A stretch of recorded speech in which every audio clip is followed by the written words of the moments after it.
فجر کی نماز اگر کوئی ہمیشہ ترک کرتا ہے اور ظہر سے پہلے پڑھتا ہے تو اس کا کیا حکم ہے؟ ابن باز رحمت اللہ علیہ سے ایک نوجوان نے یہی سوال کیا تھا کہ میں فجر کی نماز فجر کے وقت پہ نہیں پڑھتا، بلکہ میں ڈیوٹی ٹائم پر الارم لگا کر سوتا ہوں، اور جب میں نے ڈیوٹی کے لیے جانا ہوتا ہے تو اٹھ کر پہلے نماز پڑھ لیتا ہوں اور پھر میں اپنے نماز کے بعد ڈیوٹی پر چلا جاتا ہوں۔ میں نے جو اٹھنے کا ٹائم فکس کیا ہے وہ میری ڈیوٹی ٹائمنگ کے مطابق ہے۔ تو شیخ ابن باز رحمت اللہ علیہ نے کہا تھا کہ تم کافر ہو، مسلمان نہیں ہو۔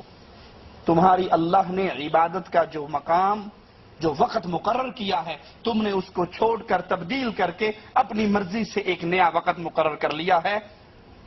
اور دلیل ارائیت الذی من اتخذ الہہ ہوا، کہ تم نے ایسے شخص کو دیکھا ہے جس نے اپنی خواہش کو اپنا رب بنا لیا۔